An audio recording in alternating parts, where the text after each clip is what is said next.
Stop doing this in video games. Forced death. It doesn't happen too often, as far as I know in my experience, but I've now had it happen twice in recent memory. Once in overrated garbage dog game, and now once in the most recent game I played, Hellblade. Oh hey, look, a video on it. Click on that. Keep in mind, this whole video is my opinion on forced death. You can have a different opinion. I'll probably just think you're crazy. And that's that. I don't care. Anyways, call me old-fashioned or whatever, but I have an aversion to death when I'm playing a video game. In other words, I don't want my character that I'm in control of to die. Maybe that's because in any game I've ever played, dying sets you back in some way, shape, or form. Whether it's restarting a level, going back to a checkpoint, or losing stats or points. The point is, it's generally bad to die in a video game. Unless you're playing a game where killing yourself is the whole point. That's a little bit of an outlier here, but anyways. Now, let me clarify exactly what I'm talking about.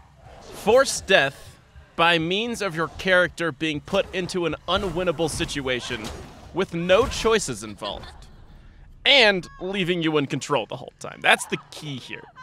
Now, I thought about this for a good long while, and the only reason I can think of from a developer's perspective to have this type of forced death in any game is the belief that it will add to the immersion of the game in some way. In my opinion, it does exactly the opposite.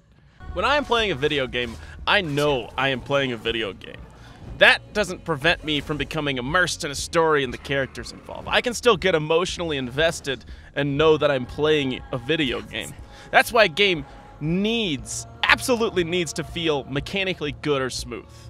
I don't want to be thinking how I wish I could control my character in a way that would feel more natural, because that legitimately takes away from my immersion in the game. I can't get into the game if I'm just focused on trying to play the game.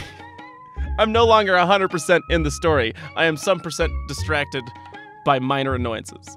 This is why I just loathed Big Trash Dog, because he just straight up killed what the game was trying to have me experience. Now, if I'm really into a game, and I get to that point of being emotionally invested in a story, the characters, the world, everything, if you have a cutscene and someone important dies or something emotionally devastating happens, I'm all in. Awesome. I'm not thinking about the progress of where I'm at in the game. I'm now in the story, and I'm crying my face off. Redo that same situation. But instead, imagine you're in control of your character, placed in an unbeatable horde of enemies that you do your best, but eventually overwhelm you and you die. And that's what triggers a cutscene. Now listen here, motherfucking game. I'm no longer thinking about the story. I'm thinking about how the fuck was I supposed to get past this part without dying, and cursing out the game developers. I have an immediate disconnect with anything that's going on in the game, because I'm no longer thinking about the game as a story. I'm thinking about it wholly as a video game. I'm thinking about the potential options here. Was there a chance to beat that horde? Was it even a possibility? I can't help but have to literally go on the internet at this point and search on Google, did I have to die in this part to progress? Oh, look at that, I did. Oh yeah, that one really felt like a victory. You know, after I died. Fucking genius. Now, like I said earlier, I have an aversion to death in video games when I'm in control, because it's synonymous with setting you back as a player of the game.